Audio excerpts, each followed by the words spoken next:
cages wrapped in foil, having been taken from their parents' arms at the border. That was Trump's first term in office. And now we have a record illegal migration.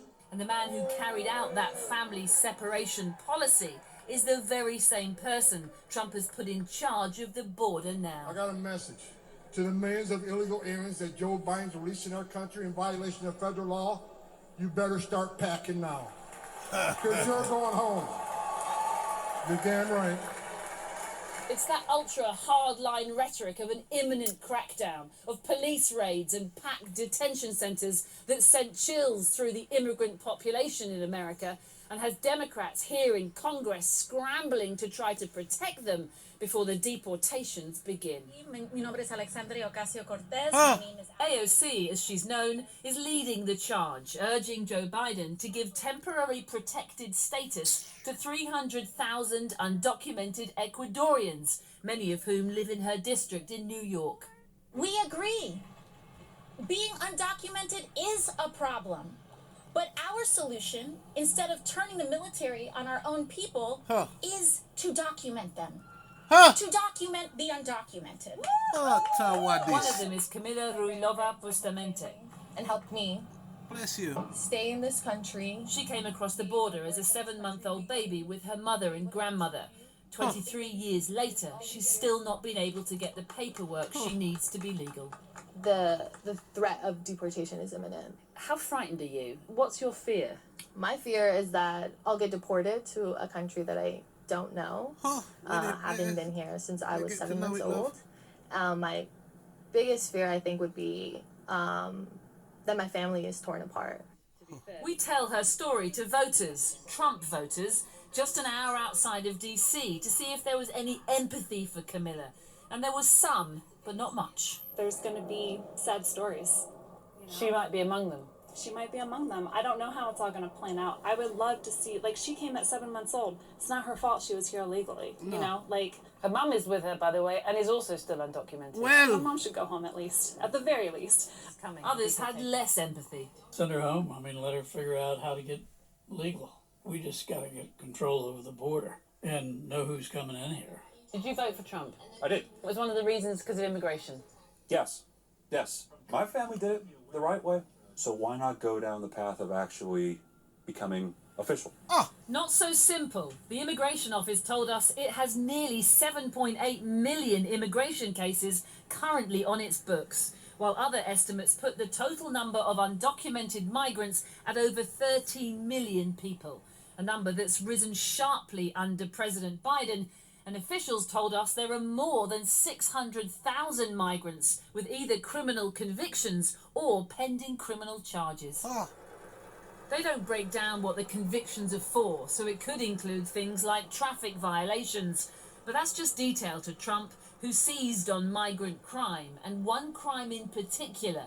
We vowed to keep Lakin's memory alive for as long. The horrific murder of a nursing student, Laken Riley, in Georgia by an undocumented Venezuelan. He was an illegal migrant, and he shouldn't have been in our country. The killer was sent to prison for life, but Trump and the right has been using the case to stoke fear and legitimize a crackdown on all migrants. This is going to become intimate. Just individuals that you know in your community that are small business owners, that work in your restaurants, that go to school with your children, are being removed. A former immigration official under Biden said Trump's plans are doable, but only with thousands of extra staff and billions more dollars. Donald Trump is talking about removing between 10 and 20 million what he calls illegal migrants. Huge number. What does that look like? I mean, it sounds dystopian. It's going to take 100 to 200,000 federal officials, both law enforcement, logistics staff, detention staff, bus drivers, logistics, transportation, etc., to bring that all together into a working operation. We're talking a military level style operation, run from the White House. So that's possible. Anything is possible when law enforcement best practices are thrown out the door, and it's just about literally the logistics of moving human beings sort of without care and compassion. You could very quickly turn around and do 20 to 30,000 removals per week after the first couple of months of a new Trump administration. The administration's soon-to-be press secretary told Channel 4 News, President Trump will marshal every federal and state power necessary to institute the largest deportation operation of illegal criminals, drug dealers, and human traffickers in American history. He will deliver. He said the same last time, but figures show Trump ended up deporting fewer migrants than Obama. This time round, he's determined not to make the same mistake again. I love that girl. I love that hair. I want her hair. Can I buy your hair? I'll pay you millions. What are you going to tell the president? Wow.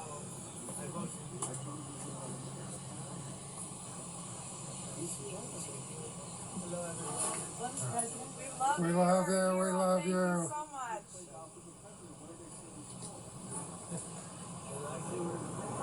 Come on, sit up here. Let me go on. Oh, bless his heart. Bless his heart. Oh, lovely. You see? Oh, look at that. Nice, man. President. Sit down beside the president, then. All right. Oh, bless her heart. Oh. I'll see you guys up. We'll have to take action.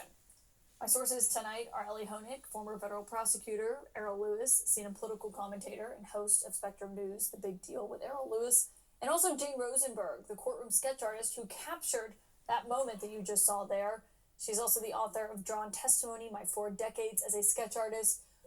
Jane, given your experience in court, can you just tell us what it was like inside that room today? His decorum has certainly changed from when I sketched him 44 years ago as a prosecutor. He's losing it.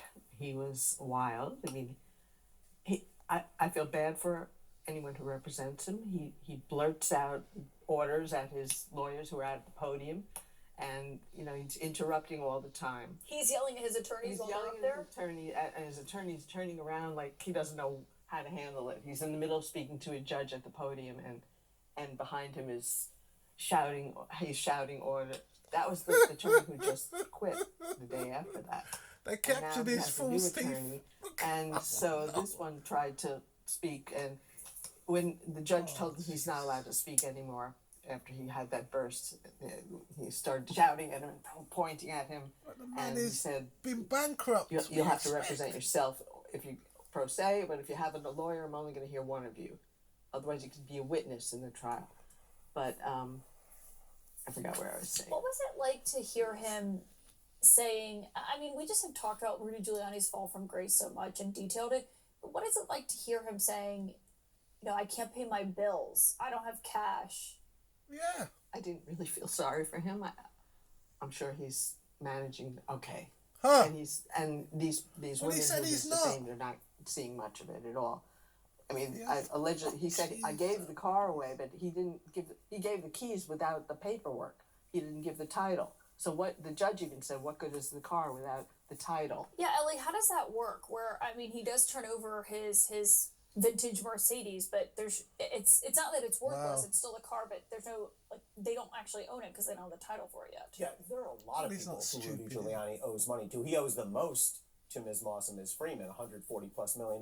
Nobody's ever going to be made whole. Even if Rudy actually were able or willing to turn over his asset, he would never give them a fraction of what they're owed.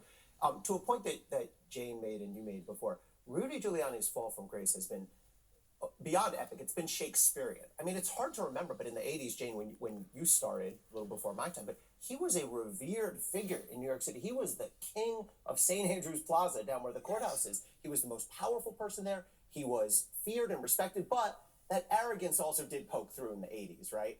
And now that arrogance and hubris has taken him all the way down. So, Errol, contrast that picture that Errol just painted there of what Giuliani used to be like, to listen to what he said outside of court today. Huh. The reality is, I have no cash. It's all tied up. So right now, if I wanted to call a taxi cab, I can't do it. I don't have a credit card. I don't have a checking account. I have no place I can go take cash out except a little bit that I saved. And it's getting down to almost nothing. It really is a Shakespearean fall from grace. Although I will tell you, shortly before I came over here, he was doing his radio show as usual. Had a few hundred listeners online, and I don't know how many over the radio. And he was attacking some judge out west and so forth, and not the least bit apologetic. So there are some people, including some billionaires, who have taken care of Rudy Giuliani. They let him fly on their private jet. They give him a job hosting a radio show. He's getting paid something. He's clearly not doing it for free. He flew first class in front of me on the way to the convention, the Republican convention. I had gotten upgraded and he was in front of me. Right, so he couldn't get a cab and he didn't have any cash in his pocket, but he had a first class ticket. And this is the kind of chicanery, this is the kind of inconsistencies that I think of making the judge visibly angry and really sort of had him threaten to sanction Rudy Giuliani if he continues with it. Well, the other part that I thought was interesting was they're asking, there's an upcoming trial, Ellie, in this case, ongoing saga, and his attorney said that, you know, he couldn't make it because he has to consult with Trump, and said he regularly consults and deals directly with Trump on issues that are facing the incoming administration that is afoot, as well as inauguration events. The judge didn't seem to care and said, your social calendar is not important here. Judge said too bad. I mean, this is just one small part of Rudy's legal problems. Let's remember, he's under 2 indictments, state indictments in Georgia and Arizona. There's nothing Donald Trump can do to help him there. Pardons won't do anything. On those state cases, he owes various people verdicts, defamation verdicts. He's had his law license stripped in D.C. and New York. Again, all to this fall from grace. He's never going to be able to outrun all of his legal problems, no matter what he does. Speaking of outrunning legal problems, you once sketched Ellie Honig, I hear? Oh, yes. During the John Gotti trial? I did, yeah. Jane, there it is. Thoughts? Okay, so oh my God, that's epic. Jane is a masterful artist. She makes me look 6'4" seriously. there, which I may or may not be. People can't tell on TV when we're The sitting lawyer. Yeah, this is John Gotti. This is John Gotti in front, who's our defendant, Charlie Carnesi, the defense lawyer who since passed away, the Judge Castell. There I am. Kind of short compared. You have It's to all admit. relative, Jane. So you are 6 feet tall compared to him. He was Did Ellie pay you to do that? No. Jane sold it to somebody or other.